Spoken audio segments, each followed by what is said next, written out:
Hello bearded bee people, welcome back to Bean KBs. I did some vlogs last week and thought that they were going to be kind of continual, but we got hit with snow a couple days ago, about 8 inches of it in fact, over the course of one day.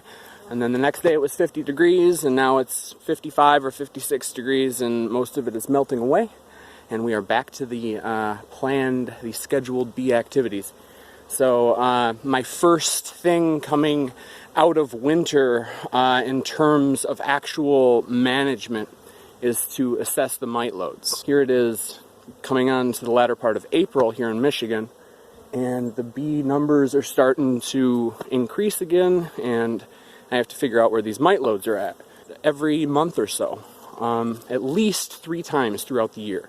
Spring, summer, and early fall. The whole idea being that you can obviously get an accurate assessment of where your mite load is at and then treat anything that's above a threshold. I do suggest that you do this on a yard-to-yard basis though. It makes beautiful sense to, test every single colony that you have and then treat only the ones that are above a threshold.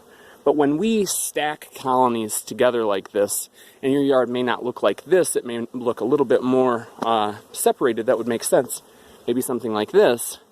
But still, there's a lot of drift from foragers and from drones in particular. Drones don't necessarily have a hive identity, and so they'll go from one to another, and they are one of the main targets for mites. So they bring mites from one hive to another so readily and so easily that I suggest you do all of your mite assessment on a yard-to-yard basis.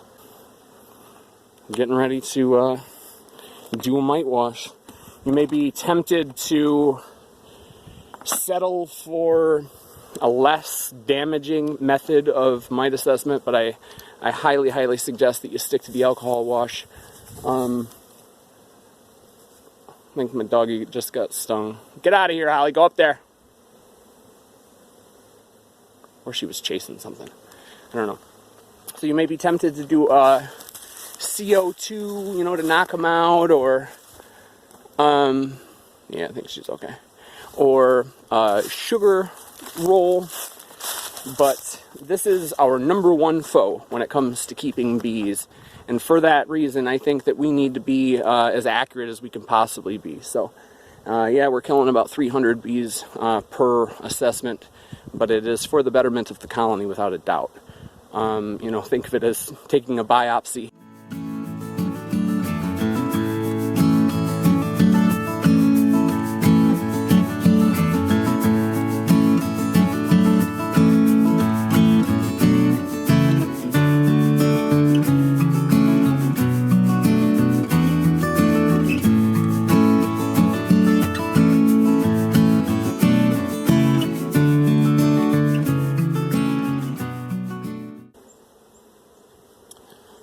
Okay, so we grabbed a brood frame from the center of the brood area. Like I said earlier, it contains a lot of capped brood and brood that's being capped, which would indicate to me that that's a central location as far as mite activity goes.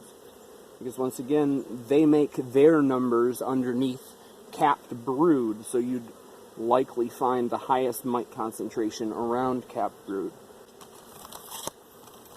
Okay, now I'm going to do a little trick here to separate the foragers from the nurse bees. Not that you'd be likely to find a whole lot of foragers right here on this frame. Just one more glance for the queen. But you're obviously going to find some foragers, and you want to try to get your highest concentration of nurse bees. So I'm going to pop them down there, and the ones that are flying away are foragers. We'll replace this frame and let those bees fly away. Okay, and one more glance for the queen. I don't see her. And grab 300 bees.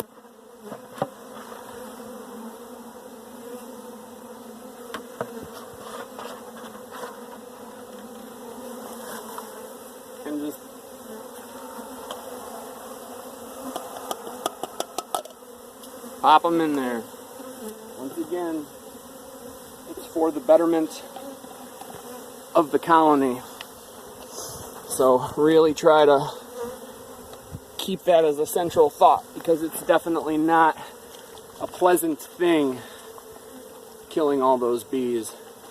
So shake it around. You really want to make the fact that you killed those bees go to the greatest amount of effort, and that is an accurate mite reading. So shake them around and dislodge those mites from those bees, because otherwise they won't be counted. Okay.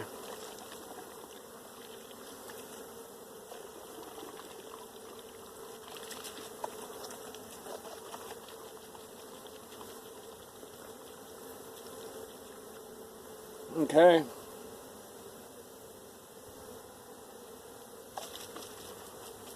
If you don't see any, don't trust it. Shake it again. I only see one.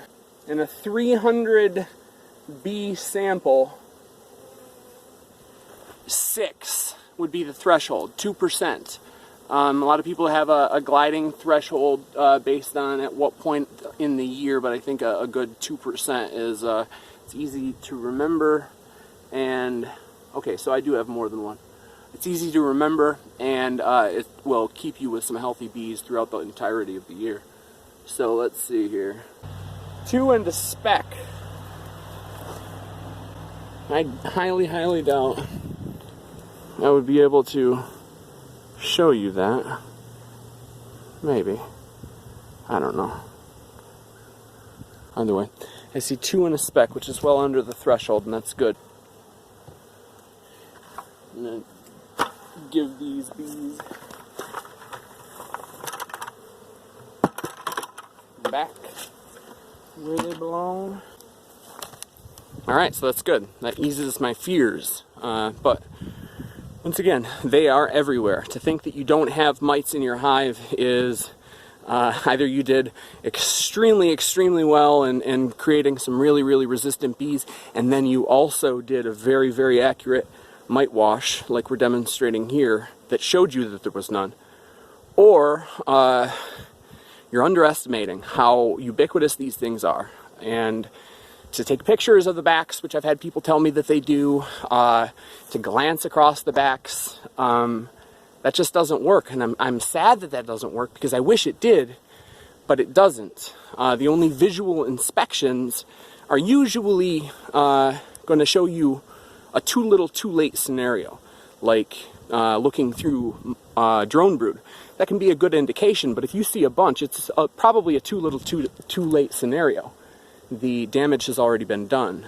Another visual inspection that is a good indication, but usually an indication of a too little too late scenario, is deformed wing virus. That is, in a lot of cases, the last kind of symptom that you'll see.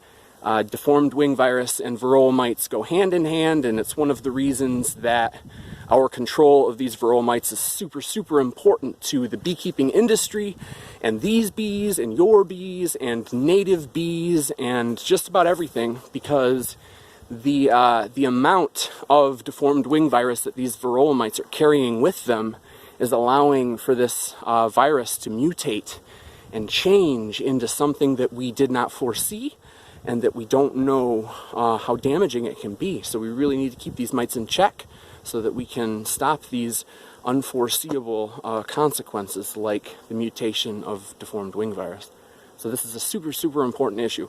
I hope very much that you take this to heart and forgive me for my, the fact that I killed 300 bees and the fact that I'm about to put formic acid in some of these hives, but it is a necessary action if you want to keep happy and healthy bees, and you want to put up honey, and you want to have surviving bees in April. It's a necessary action, an unnecessary, or an unfortunate necessary action. So thanks for listening. Thanks for watching. I appreciate the heck out of every single one of you. Get out there and have some fun with your bees, and make sure your mites are in check. See ya.